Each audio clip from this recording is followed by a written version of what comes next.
voulu le tourner en province, le film, déjà. Et je voulais une ville un peu de taille moyenne, parce que je trouve que ça se prêtait bien à l'histoire. J'ai vu plusieurs villes, j'en avais plusieurs en tête, dont Angoulême. Passer d'un décor à l'autre, les décors sont pas, rien n'est loin, et d'un seul coup, ça met une bonne ambiance, ça met des beaux moments de vie dans un tournage. Il y avait plein de petits rôles qui ont été castés sur place dans la région. Hein. La chef maquilleuse, elle est d'Angoulême, la directrice de casting, et puis il y a sûrement des machinaux, des électros, des renforts machinaux électro qui étaient du coin. La cantine, je crois aussi, elle était de là-bas. C'est toujours un bonheur de tourner en province parce que déjà l'équipe est soudée, tout le monde est ensemble. Il y a toujours un accueil, les gens sont toujours agréables, ils sont toujours coopératifs. C'est facile en fait, c'est beaucoup plus facile que. Je voulais qu'on travaille dans un quartier comme Champ de Manœuvre avec honnêteté et se dire que ce qu'on pouvait tirer entre guillemets de ce quartier, je voulais que ce soit un échange de bons procédés. Tous les figurants venaient de Soyaux et venaient de Champ de Manœuvre et je dois dire qu'on a été c'était même très émouvant de voir à quel point on était bien accueillis dans ce quartier, quoi. On a eu des aventures humaines assez intenses avec des gens qui nous amenaient à manger, des gens qui venaient nous témoigner leur gratitude d'avoir choisi leur quartier pour venir tourner.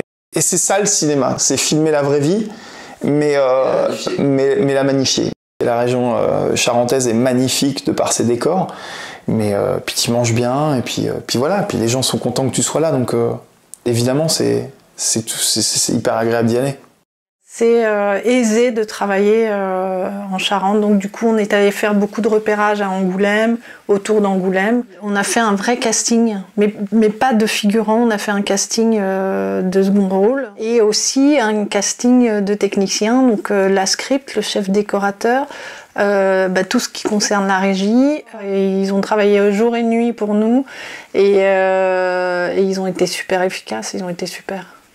Je me suis sentie bien accueillie par tous les gens qui nous ont aidés à faire ce film. Donc ça, je trouve que c'est précieux. Je pense qu'en Charente, il y a des équipes techniques qui sont de qualité et qui savent faire des films, qui savent accueillir une équipe.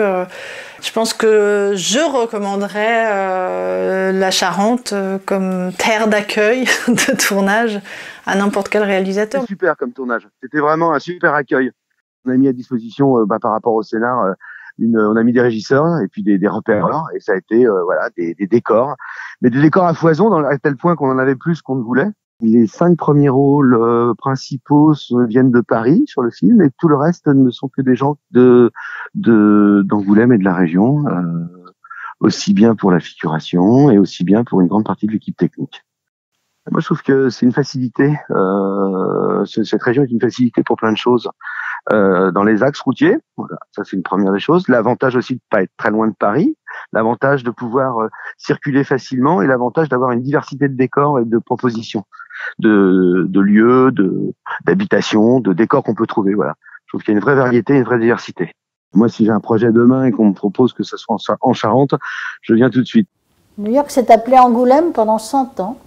J'ai fait à peu près, depuis que j'ai monté ma boîte ici à Angoulême, j'ai fait à peu près 10 documentaires pour les chaînes de télévision, et tout ont été tournés avec 90% des gens, y compris moi d'ailleurs, venant du département. Même pas de la région, du département.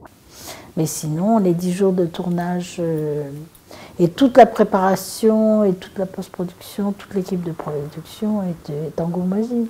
Plus de prendre des gens effectivement d'ici. J'ai signé une convention de stage avec le LISA, aussi bien pour le FFA que pour tout ce que je fais. Et je suis très attachée à cette convention de stage parce que tous les élèves qui sortent du LISA sont extrêmement bien formés. Et si le département et si la région n'avaient pas donné chacun 25 000 €, le documentaire n'aurait pas pu voir le jour.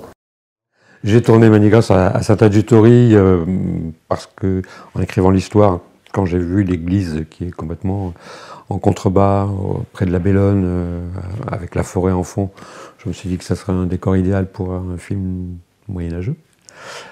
Et il y avait un gros poste quand même qui était les costumes, parce que qui dit film médiéval dit costume. Et donc c'est Tina Bonheur qui est une costumière d'ici, qui a fait le travail et qui l'a vraiment très bien fait parce qu'on y croit, quoi. C'est un territoire grand avec une diversité de paysages incroyable. Donc on a de la vieille pierre, on va en Charente-Limousine, on a de la prairie, de la forêt. On va plus au sud, on a les vignes de Cognac, etc. On est entre deux là.